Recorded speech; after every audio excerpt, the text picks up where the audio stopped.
Welcome to Conversations for Leaders and Teams. Today we are talking with Sam Isaacson, who is a coaching consultant and thought leader with particular expertise in the strategic use of coaching in organizations and coaching with technology. He is the founder of the Coach Tech Collective, a global community of professional coaches curious about technology, and co-founder of AI Coach Chat, a technology platform making non-directive conversations accessible to those who can't afford a human coach. He was chair of the UK government group that developed the Coaching Professional Apprenticeship, England's biggest coaching qualification. He is also an author with books including Next Generation Leadership, How to Thrive as a Coach in a Digital World, and the Digital and AI Coach's Handbook. Welcome to the show, Sam. How are you today, and where are you coming to us from? Yes, hi Kelly. I'm pretty good today actually. I'm dialing in from London, and London, if anyone knows anything about London, it's that we have a lot of cloud here, Yes. and the overcast skies the last couple of days seem to have cleared, and so beautiful blue skies. It's a sunny day. It's Wonderful. cold, but it's it's lovely and sunny. So yeah, looking forward to getting out to the Sun is park. good. Sun is good. I'm in sunny Florida, but today it's not too sunny. Okay, we've got it I, all. I Yeah, we have the might as well cloud keep using cover. it. You have the sun. Yeah, lovely. Oh, well, I appreciate you being here. I do have a couple of your books. Oh, Let's yeah, I recognize see, those. a couple Lovely. of those, and we're going to be talking a little bit about kind of both of them and just kind of see where the conversation goes. But I'm going to start right in with some questions and we'll go from there. So I heard you describe leaders as ancestors, humans, and change makers. I'd love to hear your thoughts on that. Yes, well, it's they kind of don't really fit together, and that's kind of the point that these are three lenses through which to look at leadership, and I think it's actually important to recognize that each sits as its own sort of autonomous abstract concept which leadership can sit within, and that when we combine the three of them together, that's where we have truly effective leaders that do things in the right sort of way. So I'll briefly explain each of them, and then hopefully we'll see that where the Venn diagram sits. So I'll start with change maker, because I think that's probably the simplest of the three, which is to say that if you are a leader, there ought to be some sense of you acting as a catalyst for change. And it's simple enough, actually, when we think about the role of leadership in a lot of organizations, that the role of leader is something that is sort of given to people as they just progress through a career ladder until you take on a role in which you're not expected to change things, you're expected to maintain things. And for me, that isn't leadership, that's some sort of curator role. But we're talking leadership here. We're meant to be introducing change and leading people through a response to change. And if there's anything that is true about the world we're living in at the moment, it is that we're surrounded by change. And so we need to be those who are provoking change ourselves, in ourselves and in our people. That's an important aspect of leadership. So leaders should be change makers. I think the leader as ancestor piece, that's really where the title of my book, Next Generation Leadership, came from. This idea that actually, when we think about ourselves as leaders, there's a lot of characteristics that we're presented with as these good leadership characteristics. And in truth, when we look back on ourselves in the future and we think, what are the leadership traits that I've demonstrated? It's not going to be so important that we acted decisively, but it is going to be important that we left a legacy that we're really proud of and are really able to say, yeah, I did the right thing during that time when, things were really tough. I made the right decisions. I did things in a way that I'm really proud of. And so thinking about the role of leader in terms of the impacts that it has at a systemic level, just in the teams that we're working with, and then the external stakeholders that are interacting with those, which includes the non-work world, the families and neighborhoods, the natural world, and particularly thinking about what does this mean for my children, my grandchildren? Are they going to look back at the role that I played as a leader and think, I'm so happy that this person was a leader at that time? Or are they going to have some of the difficult conversations that we're having to have at the moment, thinking about, is the way that we acted as a race, 50, 100, 1,000 years ago, is it appropriate that we acted in that way then? Do we want to kind of make excuses for our ancestors? I don't want to feel like my descendants needs to make excuses for me. And so that's an important aspect there. And then the third of those three lenses, which is, leader as human, this really is then the way that those two concepts are then applied in reality, which is that we are whole humans, and we are often treated in a work context as if we are effectively brains that happen to be housed in flesh robots. That's kind of the way that we are treated, pieces in a machine. And actually, we have got human bodies, and our bodies give us information, and we can lead using the information our body gives us. We have got emotions, and our emotions are real and valid, and they give us important data to draw from. It doesn't mean act out of anger, but it means, recognize I am feeling frightened at the moment. I don't need to ignore it. I just need to recognize this is something that is real for me. Maybe others are also feeling that. Let's bring that into the conversation, and let's recognize things like I've got personal values, and with my upbringing, I am a whole human. I am not just CFO or head of IT service delivery or something, as if it's this somebody's writing a textbook and we've sort of created this role inside it where we haven't got the human there. So hopefully that's enough color to fill in some of the gaps there. Yeah, thank you for that. And as you were talking, you were talking about legacy. I'm wondering if in your research, if that, how I want to lead my legacy, do you believe that it's different based on the generations? Have you thought about that?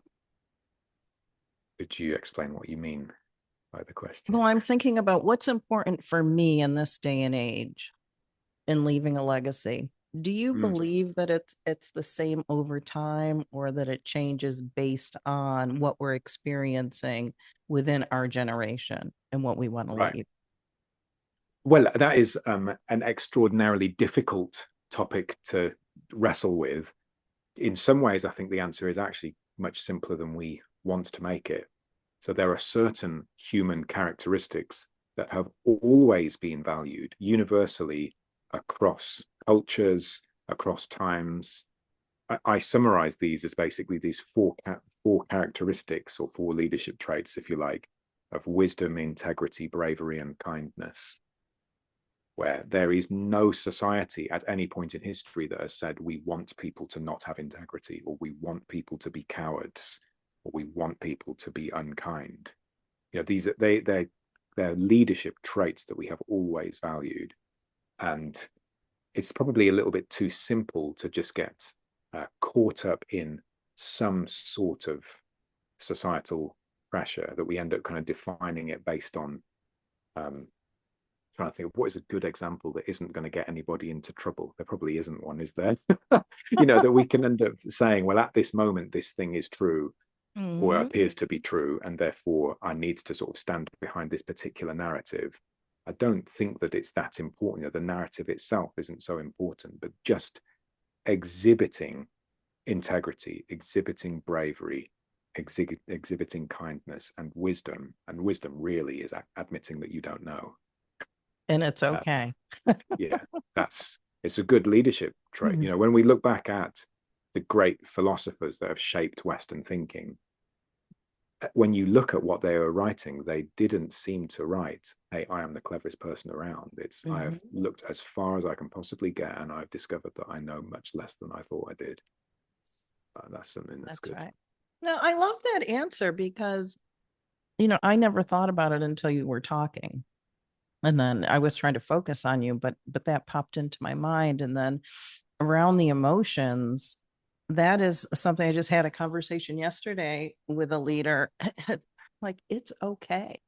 And too many times, we're thinking about that, authoritative leadership style that used to be, and that you were not able to bring emotions into the into the workplace. You weren't able to bring your full self. And we want people now to be their full selves and to bring those emotions. And like you said, it's not like we're gonna, be having fistfights or anything within the office, but we're definitely want people to exhibit their emotions. And like you said, that leads into what a person is feeling and experiencing in those moments.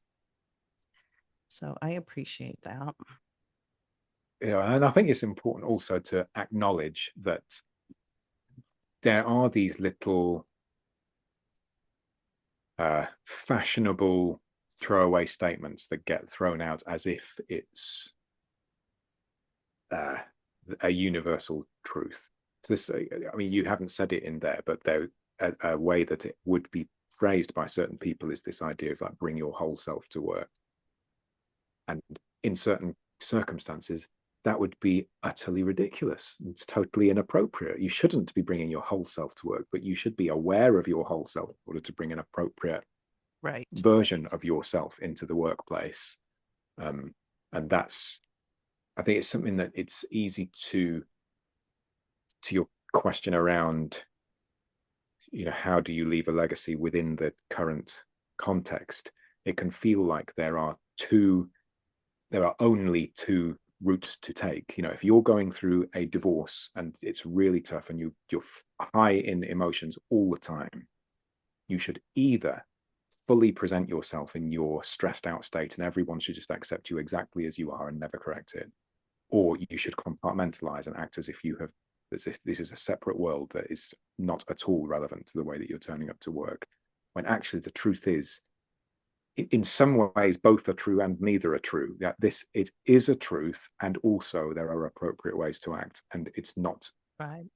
sensible to drag other people into this little world that you've got going on. It's probably better to simply increase in self-awareness. Absolutely. Absolutely.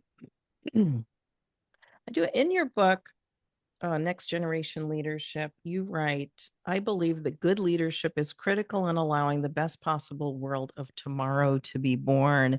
And you talk about the systemic kindness. So I'd love to hear maybe a little bit about that. Well, this idea of systemic kindness was something that really came out of my first experiences of being a coach. So I first trained as a coach too long ago, long time ago. But my experiences in having delivered coaching, I think particularly one-to-one, maybe true in teams as well, but I'm not particularly thought about that, particularly in one-to-one. A coaching session lasts, let's say, 1 hour. I haven't yet had a time when I've come to the end of an hour-long session with somebody and they've concluded that they want to be less kind than they were when they started. Throughout that process, let's say somebody's wrestling with the idea of a restructure, which is a classic thing for leaders to really feel this tension of, I want to do the right thing for the business and I need to do the right thing by people. I want to feel like I'm being responsible, and responsible not just for the numbers, but responsible for the impact I'm going to be having on people's lives as we make this decision together. Through slowing down in that coaching conversation and just having the opportunity to properly think and breathe and feel, you can get to the end of that session. I have not yet had the experience where they go, do you know what, you're right, I don't need to care about everyone, I should be being harsher with the numbers. There's a lot more that people think about, okay, how could I be creative about this to impact fewer people or reduce the impact on individuals, or find up some ways to make this more appropriate, treat people the way I'd like to be treated, as if it's a new idea. This has been around for thousands of years. And so the thought that I had, the reason why I ended up becoming a coach really, was that if through that experience you're able to increase the amount of kindness exhibited by that one leader, that becomes part of the system in a way that processes do, that in a formalized way. You introduce a process and it introduces a systemic something, whatever is appropriate. Change the character of a leader and it has this ripple effect on the hundreds, thousands of people that are impacted directly by that leader and the systems that they then interact with. And so the solution to making systems that are kind is through individuals. It has to be through leaders. You're not going to get processes to achieve that. What's interesting is that anytime I hear the word kindness, it gives me pause because it's not a word that we typically talk about. It's not in the day to day, for at least for me. But when you say it, when I have a friend and in her email signature line, I think it says in kindness, it always allows me just to, like I said, to pause and just to reflect a little bit on that word.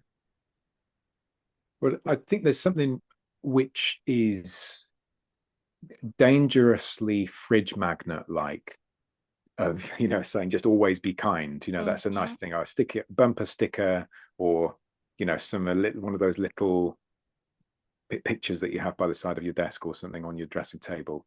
Like that, it's a nice idea, but it doesn't really mean anything. Of course, be kind. You don't have something to hurt people, Mhm. but be kind. Like this nice universal idea that means nothing. Basically, we stick it around the place and then pretend like we actually are.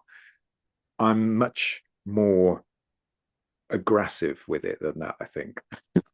It Maybe sounds that could I say uh it's it's a good trait of positive masculinity is to be extremely ambitious in how kind you're going to be to people. I'm going to mm, radically transform people's lives through kindness. I just love that thought. I get much more excited about that than I do that's about different. incrementally shifting somebody to be able to get a promotion from manager to senior manager. Just is such a small ambition to set ourselves. So Yeah. So yeah, there there's we an go. intentionality about that. It sounds like when you are, um, coaching around kindness or bringing that into your conversations with clients, what does that look like as far as that intentionality? Are there steps that leaders take to be intentionally kind, or am I reading into it too much? Well, I think that those little, the four traits that I Mm-hmm. mentioned there, wisdom, integrity, bravery, kindness, that's basically it, that I can position something in front of people. And it's not like every single coaching conversation I'm saying, how can you do that more kindly? Because I think it just comes out. But I think that people are genuinely desirous of acting in a kind way, Mm-hmm. but they don't really know how because it's not codified into the way that they That's true. have been told how to be a leader. Even some of the, bravery isn't particularly. Bravery is something that you have to demonstrate in order to take on leadership Mhm. positions as a general rule. That's something that comes up a lot in coaching, I think. The kindness is something which is like this optional extra where it's possible to be individually successful and not be very kind. And there Mm. are some examples of that where I've come across them and just feel like, oh, I don't like it. And so I certainly don't want to support it. Um, but I think you can, directly challenge people. And most leaders, I think they do want to be kind, but in a lot of ways they don't know how to as a leader. So, Yeah. sales, I think, is a good example where sales leaders have kind of been conditioned through what that career progression looks like. But you absolutely have to treat people as if they are wallets to take money Mhm. out of. I'm not saying this is universally true, but I think Mhm. it's a good, accurate use case where it's like you do not think about the actual personal impact of something that you're having. If you're increasing your numbers, you are being a good salesperson. And it therefore takes a brave salesperson who says, oh, actually, this person doesn't really need what I'm selling them. So it's going to hurt my numbers, but it is the kind thing to do. And brave, it's a brave thing to do to do this right thing. But it is the sort of thing that in 10 years' time you look back on and go, yeah, I'm glad that I did that. You don't look back in pride on having hit sales numbers, as a general rule. But you do look back in pride on going, I've really stuck up for my principles there. So that's what it all comes back to, really, I suppose. Yeah, and then there's the perception when you think of sales, the perception of somebody who says, "Oh, you're in sales," and then automatically they're thinking the negative piece of that. I've had that happen instead of, as you're speaking about it, it's very different. Well, I Now think like somebody sales can. it's such an easy it's an easy thing to bash, isn't it? Mm-hmm. When the reality is, we operate in an environment, in an economic environment, in which sales is an extremely valuable role in the right context. But you can do it right, you can do it well or poorly. And I run a business. I Yeah, need to sell in order for the business to absolutely. remain commercially sustainable. I pay the bills, my house bills. I've got a family of 6 living in London. I need Mm-hmm. to be able to earn money. So sales is a really important process.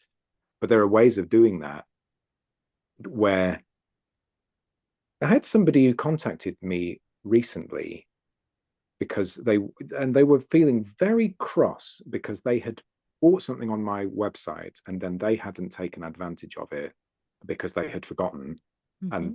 and they were cross that they had spent this, and so they sent me a very angry email explaining why they wish that they had never bought it and that they hope that my business fails. And so I sent them an email apologizing that they hadn't taken advantage of it and offering them a full refund. And they they're my best friend now. Because they were expecting me to be this Mm-hmm. this demon who's only out, the only purpose of my website is to make money Right. out of some sort of selfish ambition of saying that I've done it.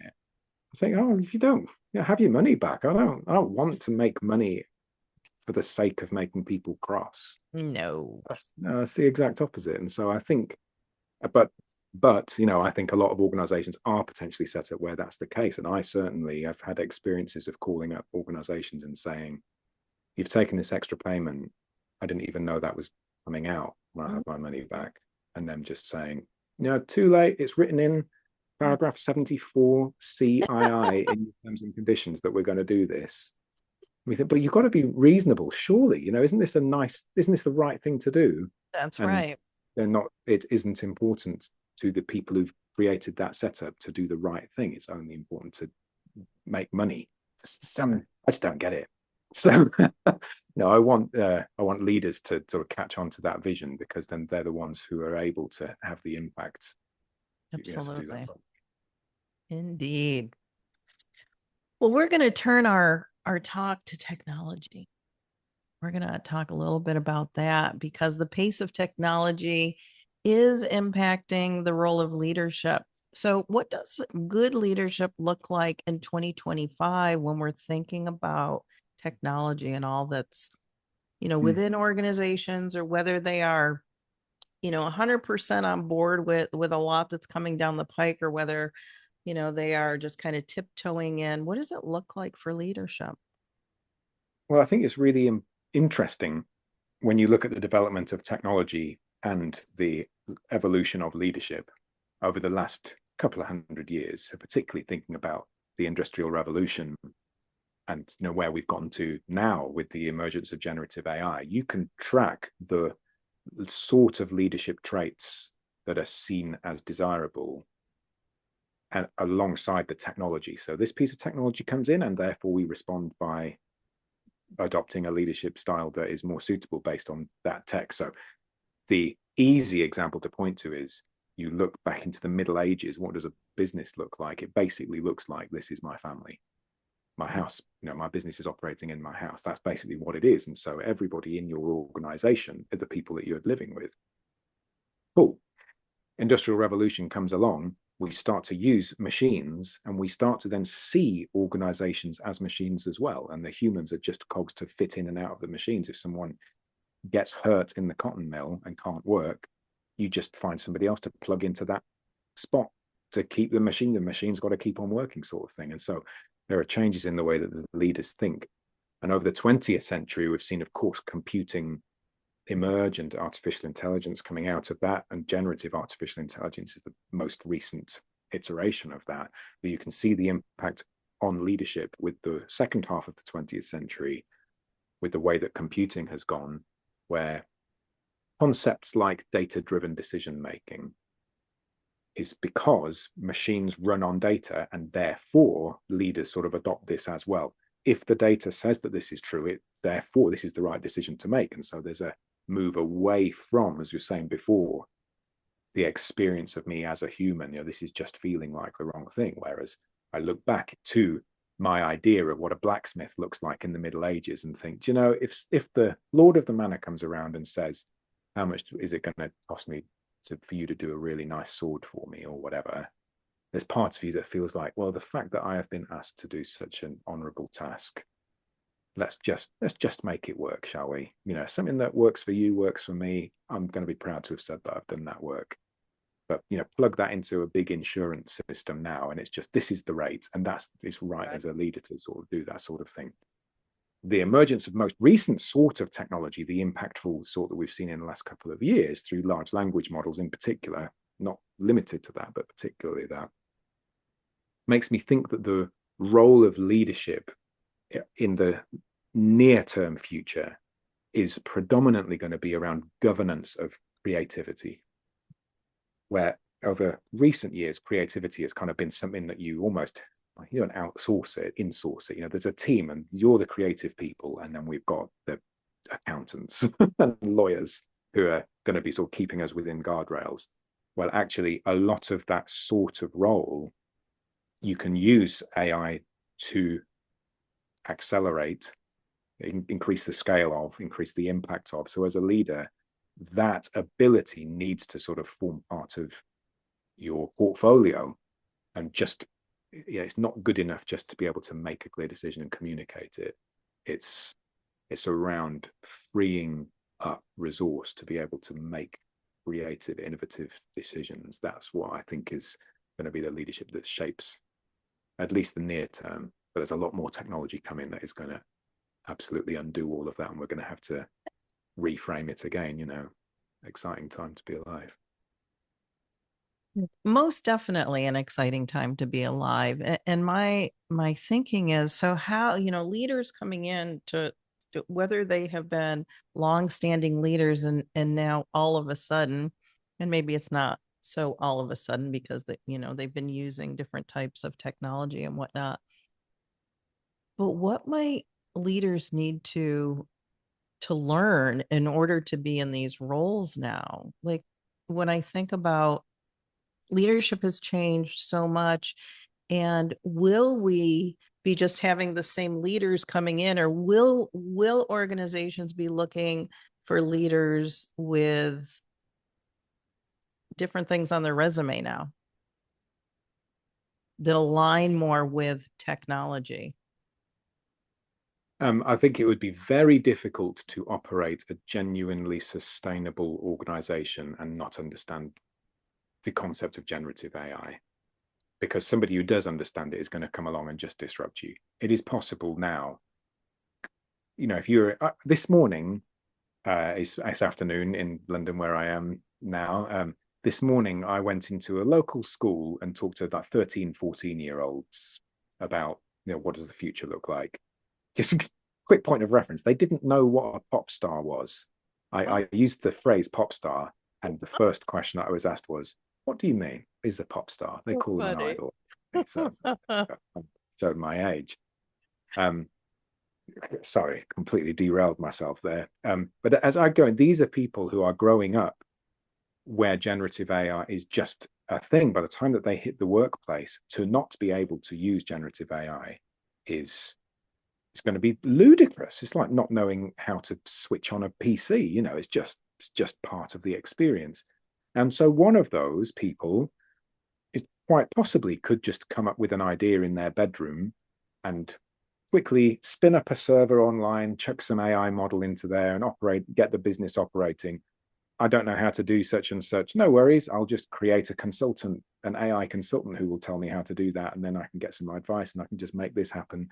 And so you could create an organization that could disrupt any sort of industry AI is one particular example of that. And of course, it's got lots of capabilities. And so something like that could disrupt any organization. So if you're there running, a car manufacturer, and you think, oh, AI, that's not for us, that's for a different sort of environment. Well, you might as well just stop. It's a ticking time bomb. It's just, all it is a question of, when is this going to get disrupted, not if. So yeah, I suppose in short answer to your question, I think leaders do need to know about technology.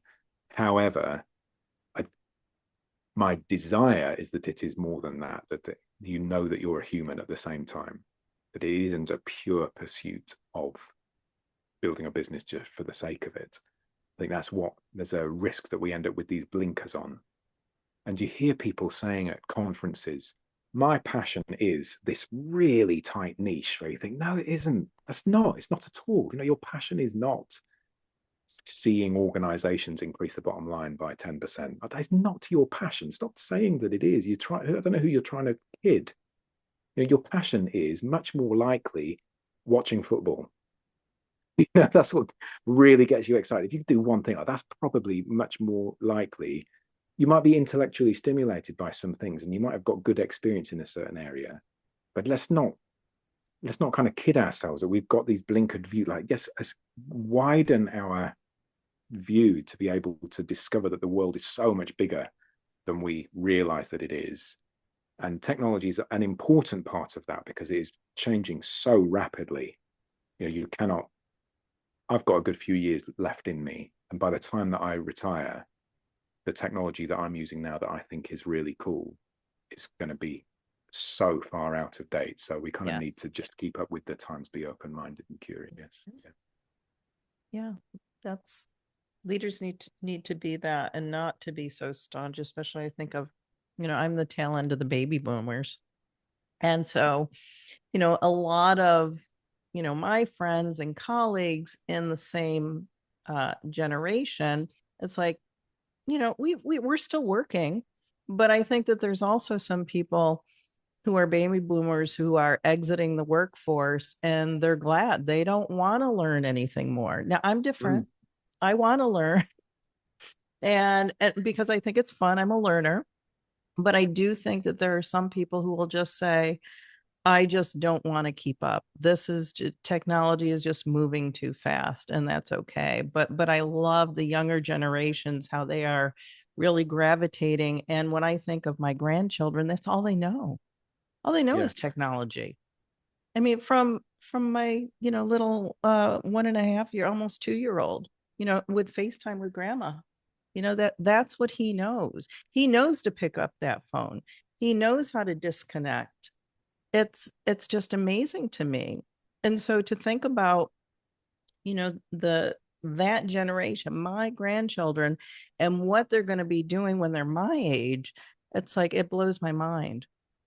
The could be's and what our world is going to look like. But it all goes back to what you're saying around the humanness. That will never go away. Yeah. Well, it's I think about it. I'm a coach, and so I operate in the coaching profession a lot, and I think about what's the impact of this particular technology on coaching.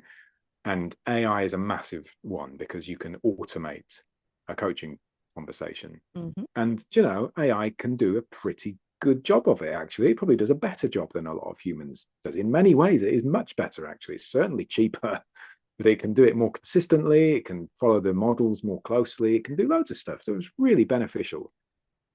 Question then for the coach is, well, what am I going to do to differentiate myself from a machine? I think leaders need to ask themselves that question because, like I say, some teenager in the bedroom setting up a business, just create an AI CEO who knows better than you. It's absolutely possible to do that. Tell me how to structure a board of directors, and then I'm going to create AIs for each of those people. And then I'm going to take all of this advice, and then I'm going to do what my boss tells me to do, what the machines tell me to do.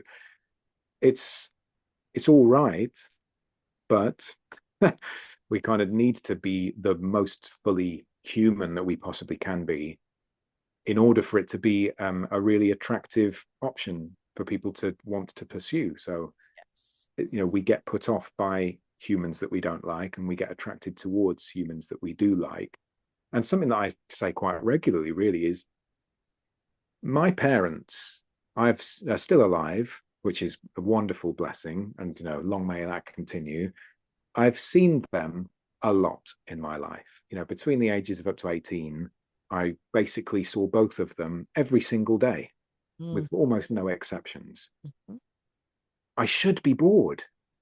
But there is nothing else that I've interacted with so much and I'm not bored by. They came to visit last weekend and I could see the date in the diary and I'm excited about my parents coming to stay. I can't Right. wait to see the next time. That feels appropriate. But I don't feel that way about my phone. Mm-hmm. I use my phone after a while and I just think, oh, it's a real drag sort of having it there. I suppose as a teenager, I probably felt that about my parents, actually. There's something about being human that is magic in a way that machines aren't. And, a lot of the stuff that gets in the way is caused by our adoption of machines in a way that takes away our humanness. And I think that's a lesson that we need to learn really quickly, really. Very quickly. Well, let's just end here, Sam, and let's hear about maybe what do the next 10 years hold for us? As humans, I mean, there's a lot that's going to change. I mentioned a couple just in passing in a conversation earlier today. We've got immersive technologies that are going to be landing, which allow us to meet remotely, but in 3 dimensions, basically. Let's oversimplify. We're able to do that. Technology exists now, it just hasn't been adopted yet. We've got blockchain technology, which takes away reliance on the centralization and allows us to explore through decentralized means. We've got quantum computing, where the latest prediction that I've seen is in about 5 or so years' time, there is going to be a moment of breakthrough in quantum computing that will effectively eliminate all high levels of encryption that we've seen up until this point. So no more privacy when you've been relying on traditional computing. So we've got some really significant technologies about to, right on the cusp of just combining in the right way to create a completely different experience of reality. The truth is that the human experience day to day is going to look relatively similar. There are differences when you look at the way we live now to the way we lived 100 years ago. And it's also pretty similar. People still walked around, we still lived in houses, we still ate. So a more is going to be similar than is going to be different, but it'll feel very unstable, particularly if you've been around a while and you sort of like things the way that they are because it's comfortable. So I think I've got 4 children, keeps me busy. My house is noisy. But a conversation that we have relatively frequently, which is the sort of thing that you think that you'll never do, and then eventually you do, is, well, when I was your age, this is what the world was like. You could not just choose television on demand. I Yeah. just want to binge No. watch the whole of this series. Oh, I'm not in the mood for that film. So I will search through the tens of thousands of hours worth of stuff that I can just choose by pressing a button. That's not my experience. When I was a kid, I remember the unadulterated excitement there was when we moved from having 4 channels to 5. And children's programming was only on 3 of those channels at specific times of the day. So if you hadn't recorded it, you get nothing today. And they cannot comprehend a world. They just can't. I have tried to have this conversation with them, and for them, it's like reading a history textbook. That's basically what it is. Mm-hmm. They are going to have the same conversations with their kids, Sure. where their kids just cannot understand. How is it possible that you lived in a world where you weren't able to use the power of thought to generate an avatar of your best friend that you can interact with in real time in 3 dimensions? How's it possible that that's a world that you lived in? So there's a huge amount that is going to change. I'm I'm so confident, however, that the core experience of being a human is going to be exactly the same as it sort of always has been. Some of those, like I say, the ancient philosophers, the principles that they came up with just are but there's a reason why we keep going back to them. They keep getting quoted in every leadership textbook because there's something that is more true about what they said than is true in GPT-4 has got 1.76 billion, a trillion parameters in it. It's very powerful. It's more powerful, though, to just contemplate the idea, do to others as you'd like them to do to you. That will change your life more than figuring out a good prompt. And I think that's true, across generations. So good luck. Oh, wow. Well, Sam, thank you so much. I appreciate you. I always enjoy learning from you. I would love to give you kind of the last word. I want to hear, where can people, hear more about the AI coach.chat and your collaborative collective that you have, because I think that's important for people to know. So what say you? Yeah, well, I love connecting with people. I think I have more time for conversations than I think that I do, and then at times then I have not enough time for the conversations that I want. But please get in touch with me. I love to get to know people. LinkedIn is definitely the easiest way to find me, but my name is relatively unique. There aren't many Sam Isaacsons in the world, and the other ones are obviously not me. So yeah, please do find me and get in touch. Yeah, it'd be lovely to meet as many people as possible. Thank you for having me. Excellent. You are welcome, Sam. And until next time, you keep doing great things. We'll see you soon.